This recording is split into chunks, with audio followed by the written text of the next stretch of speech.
Good day, folks. Welcome back to another time video. Tonight I got a pretty neat pattern for you. We're actually going to do two of them, but I'll do this one tonight and I'll have the other one out tomorrow. Some of you may have seen we've put out put a couple photos on the Facebook page, and they've garnered quite a bit of attention and a couple requests for a tying video for those patterns. So I'll kind of go ahead and get started here.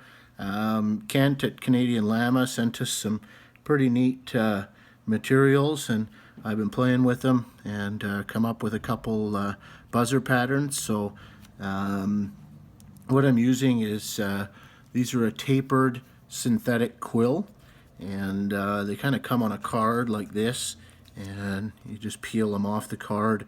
Looks like a super durable product, but it's got a really neat look to it. So this here is the insect green color. I think there's 10 or 11 different colors that they've got, but it's pretty wicked stuff. You'll kind of see the effect that it has when I tie this pattern up. So I'll go ahead and get started using a size 10 scud hook, and these things are semi-translucent. Part of them is translucent, the other part isn't, and that's part of what gives it a neat look. So for this one you'll want to use black thread, and I'm just going to go ahead and get started up top here and get my thread tied in and just dress the hook, and I'll bring it down into the bend here a little ways, and that looks good there. And then I'm going to take this quill, and if you're tying on smaller size hooks, 14/16s, you'll want to tie it in right there at the base. You can see if I take this and just kind of slowly move it upwards here, you'll get an idea of how it tapers. So this being a size 10, what I'm going to do is I'm just going to cut off about an inch right there, and that gives the segmentation that I'm looking for. So I'm just kind of snip that at a bit of a point there, just to aid in tie-in. And then when you tie it in, there's a dark side and a light side. You want the dark facing down when you tie this in. So I've just got that there. I'm just going to capture that with a couple tight wraps, and then work my thread back up, and then just come down, get a little bit of a taper going here. It is a fairly slim profile fly, so I'm not going to taper it too much, but that's about all I need there. So now I'll just grab this quill and just wrap it in nice even turns. You don't want to overlap it at all, and just slowly work your way up the shank. You can see with every wrap the segmentations get a little bit bigger, and it gives a pretty realistic look.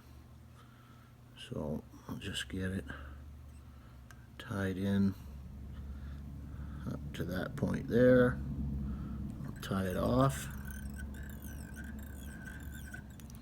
and then just go ahead and nick that, get it out of there, and then just cover that up.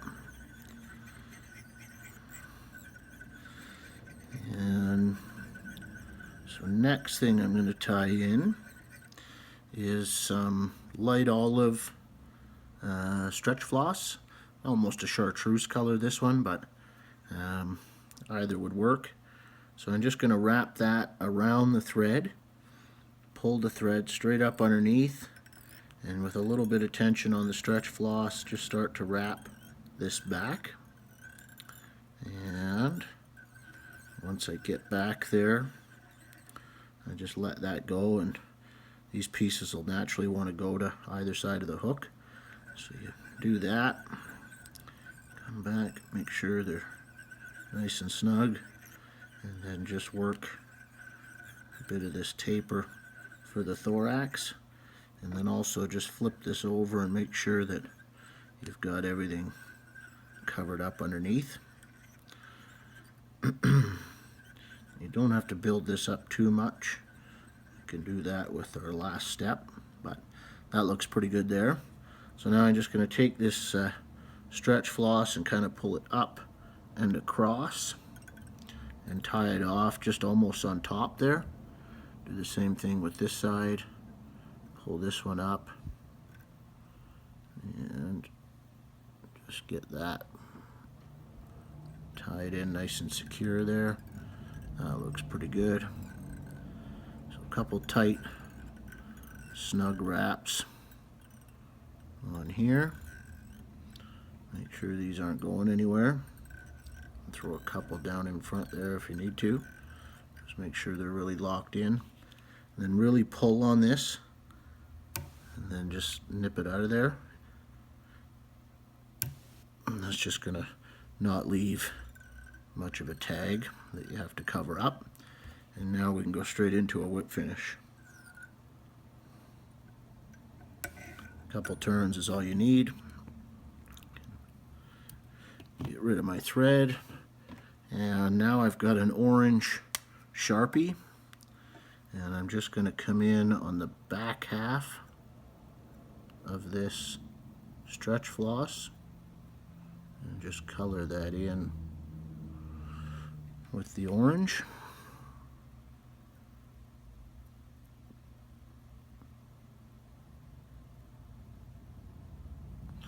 That looks pretty good there.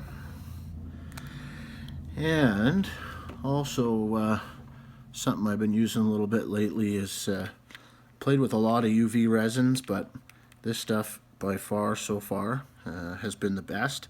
And this is a Deer Creek, also available at Canadian Llama. This is the fine, but it's wicked stuff. It dries tack free and cures up really nicely. So I've been quite liking it lately. And with these quill bodies, when you use this stuff, it really highlights the segmentation. So just put a glob on there, and then I just like to use the bodkin to kind of spread it around and get it where I'd like it to be. Try not to build up too much of a body. You don't need that extra thickness in it. Try to keep it nice and slim, but it's okay to build this thorax up a little bit, and that can be a little bit more pronounced. So just get this all coated and covered up nicely, and then I think that's pretty good there. I'm pretty happy with that.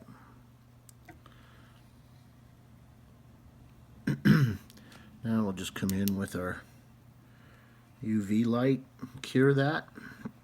But as you can see, it's a realistic looking pattern, but it's also a super simple tie. So that I recommend getting some of these quills. I know they'll be a staple on my bench going forward, and they make wicked little patterns. I've been playing with some chironomids and also some nymphs, and just makes a wicked body material. And when you cover it in this UV resin, it's pretty much bulletproof. So that's the Green Machine buzzer pattern. Hope you enjoyed that. I know this thing will fish well for you, and nice to have some non-bead head patterns. As I've said in the past, it's always good to have a nice variety. You never know what might work, but that's all there is to the Green Machine. So stay tuned. I've got another one similar to this, but a little more tricked out with some gills and a little bit more flash. So I'll have that coming out shortly. But until that one, cheers and tight lines.